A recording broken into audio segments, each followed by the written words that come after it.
le journal des sports. Koulibaly Sandou.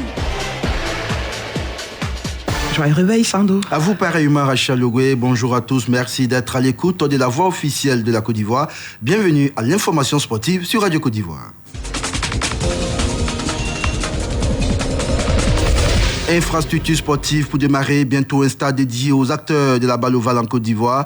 C'est le fruit de la coopération entre la Fédération ivoirienne du rugby et l'ambassade de France en Côte d'Ivoire.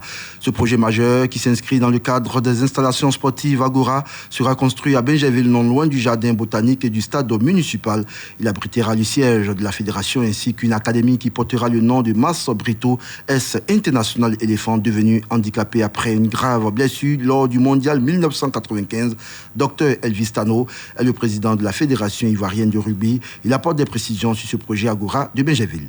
Cette Agora va abriter 2 nouveaux stades pour le rugby ivoirien. Un stade pour l'entraînement et un autre pour les compétitions. On pourra y installer nos locaux. Donc c'est un projet qui est bien avancé grâce à l'ambassade de France. L'Agora de Benjerville est comme toutes les autres Agora, à l'image de celui de Koumassi, mais fléché pour le rugby. C'est la France qui finance. Cette Agora permettra de mettre en place notre future académie, l'académie Mass Brito, qui permettra à certains jeunes qui seront issus des clubs de toute la Côte d'Ivoire pouvoir intégrer et poursuivre l'objectif professionnel du rugby en Côte d'Ivoire.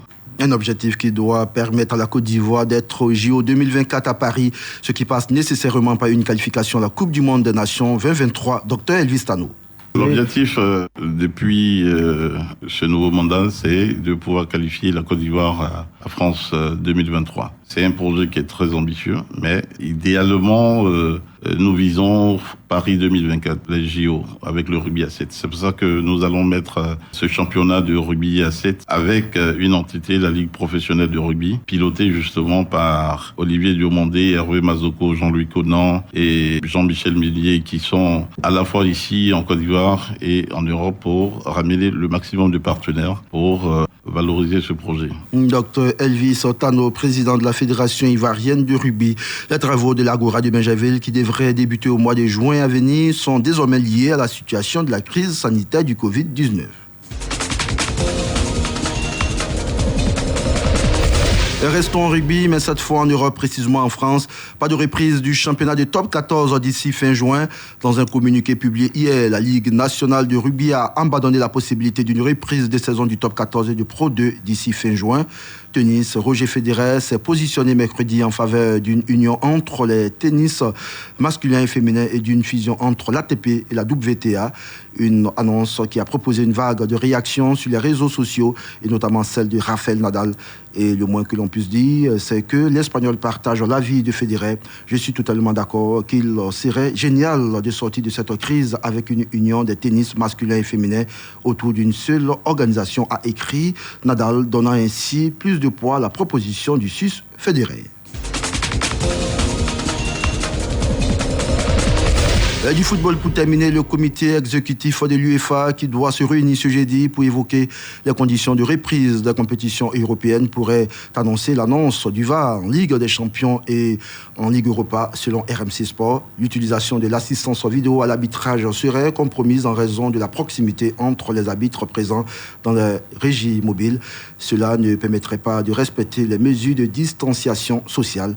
Et puis, les dirigeants de l'Union européenne de football, UEFA, souhaitent que les compétitions nationales soient achevées le 3 août pour terminer ensuite la Ligue des Champions et l'Europa League.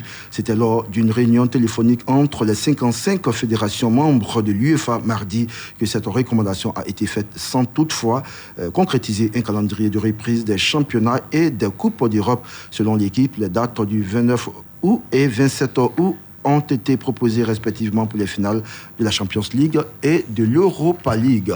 Fin de ce rendez-vous des sports. Merci de nous avoir suivis. Excellente journée à toutes et à vous également, Rachel Logoué-Etienne. Allez, grand merci à vous, Koulibaly Sandou. On retrouvera Ferdinand Kouakou. C'est à 20 minutes et cette fois dans la matinale des sports. Allez, bonne journée. À vous, pareillement.